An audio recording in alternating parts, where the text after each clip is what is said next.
Graça e paz, amados irmãos, amadas irmãs. Vamos continuar no assunto sobre o castigo, a disciplina, a correção que caberá àqueles que hoje, já tendo recebido a salvação, não andam retamente. Estamos em Lucas, capítulo 13, a partir do verso 22. O Senhor está nos ensinando sobre nos tornarmos merecedores de sermos com Ele reis durante o período do reino milenar. O Senhor está para voltar, e quando Ele voltar, Ele colocará um fim ao império das trevas e começará o seu reinado divino.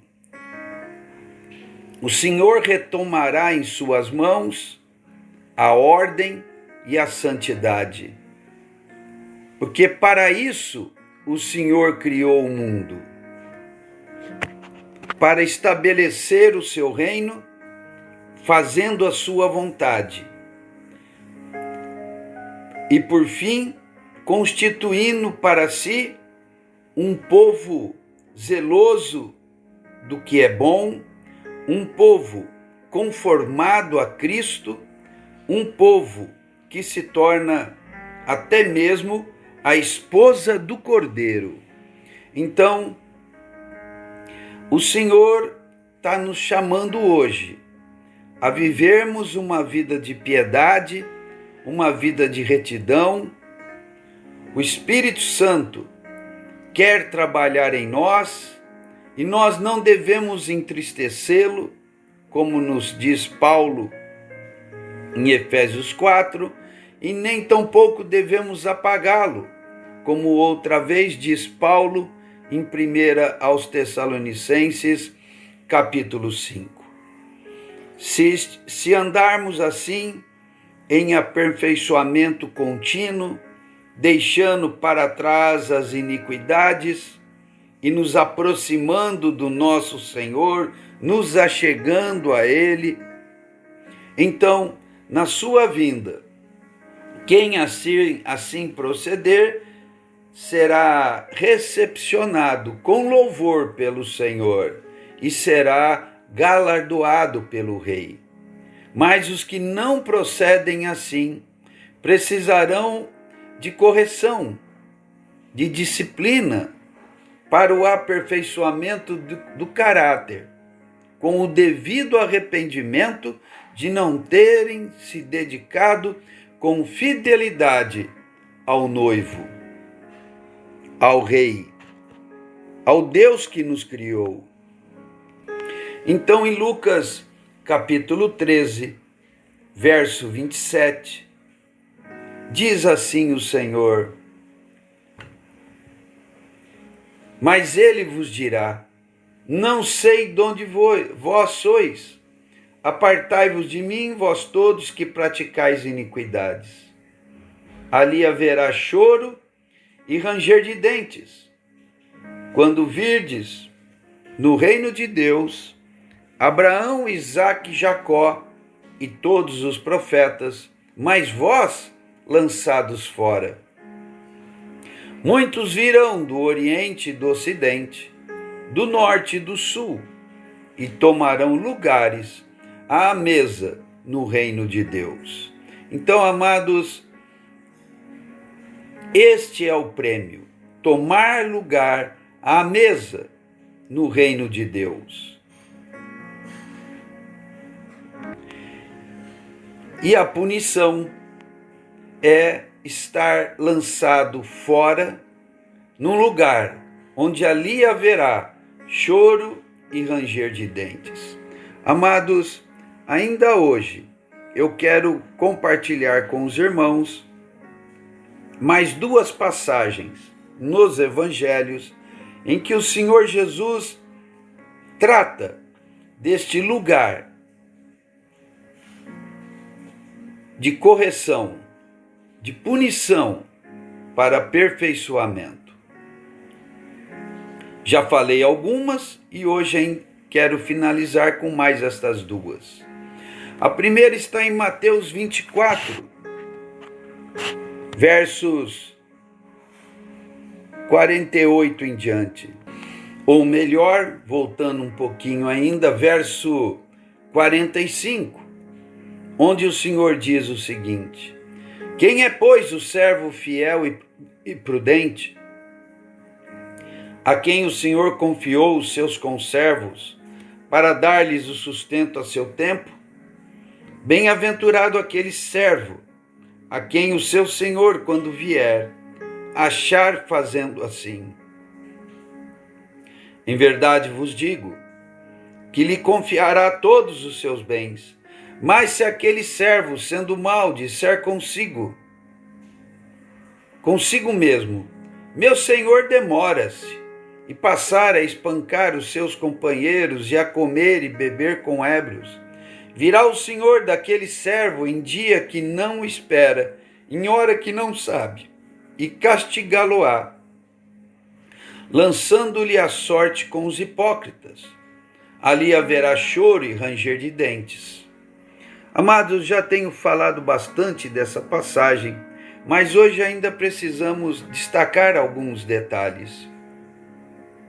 O Senhor está buscando em nós servos que sejam fiéis a Ele e prudentes, zelosos, fiel a Ele e zelosos na obra.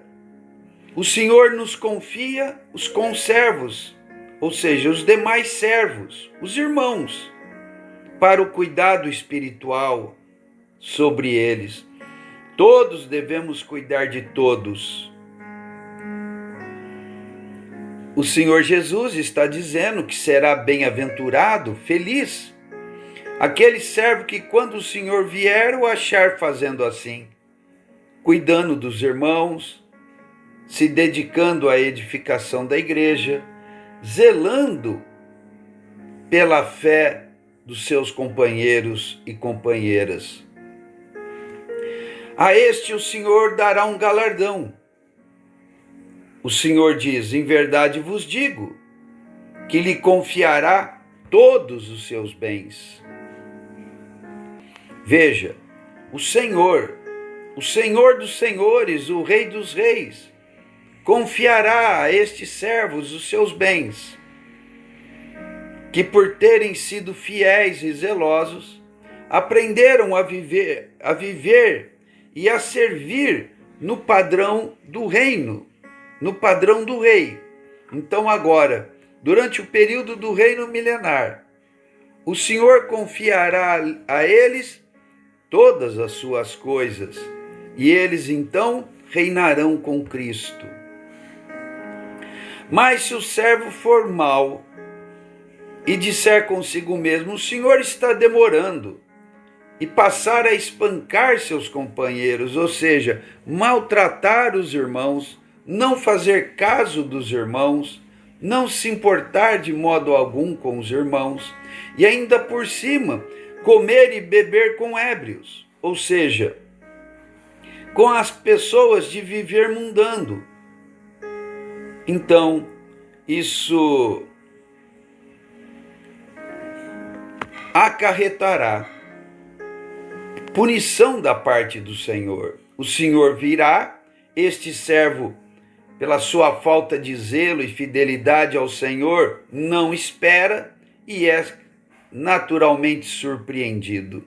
E o Senhor então vai castigá-lo, lançando a sorte com os hipócritas, porque este viver de se dizer cristão, mas não dar atenção aos santos e causar problemas à igreja, é hipocrisia. E o Senhor detesta a hipocrisia. Então, o Senhor lançará esta pessoa no lugar onde há choro e ranger de dentes, como vimos ali em Lucas capítulo 13. Ressaltamos, não se trata de um castigo eterno, mas um castigo dispensacional para a correção do caráter e para arrependimento da infidelidade. Um pouco mais adiante, em Mateus capítulo 25, diz que, verso 14, uma outra parábola, diz que será como um homem que, ausentando-se do país, chamou os seus servos e lhes confiou seus bens. A um deu 5 talentos, a outro 2, a outro 1. A cada um segundo a sua própria capacidade. Então partiu. O que recebera 5 saiu imediatamente a negociar com eles e ganhou outros 5. Do mesmo modo, o que recebera 2 ganhou outros 2. Mas o que recebera 1, saindo, abriu uma cova e escondeu o dinheiro do seu senhor. Depois de muito tempo, voltou o senhor daqueles servos e ajustou contas com eles. Então, aproximando-se do que recebera 5, entregou outros 5, dizendo: Senhor, confiaste-me 5 talentos, eis aqui outros 5 que ganhei. Da mesma maneira, o de 2. E o Senhor diz a ambos: muito bem, servo bom e fiel. Foste fiel no pouco, sobre o muito te colocarei. E aproximando-se o que recebera 1 talento, disse ao Senhor: Senhor, sabendo que és homem severo, que ceivas onde não semeastes e ajuntas onde não espalhastes, receoso escondi na terra o seu talento. Aqui tens o que é teu. Então, amados, vejam a displicência com que age o de 1 talento. O Senhor deu a cada um conforme a sua capacidade. O Senhor não exigiu nada além do que era capaz de fazer. E ainda deu o talento. O talento é um capital inicial, uma certa quantia em coisas de valor. Ele não se envolveu com a obra, não atendeu ao pedido do seu senhor, ainda chamou o senhor de homem severo e ainda piorou a situação dizendo que o senhor colhe onde não semeou, que ajunta onde não espalhou. Olha que difamação, olha que coisa horrível diz esse servo a respeito do Senhor, que foi tão compassivo com ele, não lhe pedindo mais do que podia, e lhe incumbiu apenas 1 talento. Mas ele escondeu o talento e ainda diz: Senhor, aqui está o que é teu. Como quem diz: não ganhei, mas também não perdi, mas também não me importei com as tuas coisas. O Senhor vai chamar esse servo de mau e negligente. Mau porque faz mau juízo do Senhor, e negligente porque não faz o que deveria fazer. E o Senhor ironicamente diz: você sabia que eu ceifo onde não semeei e ajunto onde não espalhei? É claro, aqui nós temos um falar irônico. É claro que o Senhor colhe onde semeou. Então, ele diz a esse servo: você deveria ter entregado meu dinheiro ao banqueiro, ou seja, a quem sabe multiplicar, e eu, voltando, receberia com juros o que é meu. Mas você nem isso fez. Então o Senhor vem com a punição com a qual estamos tratando. Tirai-lhe, pois, o talento e dai ao que tem 10. Porque todo ao que tem se lhe dará e terá em abundância, e ao que não tem, até o que tem lhe será tirado. Isso mostra o quanto o Senhor valoriza a fidelidade e o quanto o Senhor abomina a infidelidade e o ser relaxado. E por fim, e o servo inútil, lançai-o fora, nas trevas. Ali haverá choro e ranger de dentes. Mais uma situação de alguém que, nesse caso, por ser inútil, imprestável, de nada vale para a obra do Senhor. Então o Senhor diz para lançá-lo fora da sua glória, lançá-lo nas trevas, para que ele padeça uma situação de choro e ranger de dentes, se arrependendo e sendo aperfeiçoado no seu caráter, o que é o grande objetivo de Deus na vida de todo cristão. Vamos orar. Querido Pai, livra-nos de sermos assim negligentes e desleixados. Dá-nos zelo, amor e paixão pela obra e pelos irmãos. Te pedimos, ó Deus, em nome de Jesus. Amados, fiquem na paz. Que Deus abençoe a todos.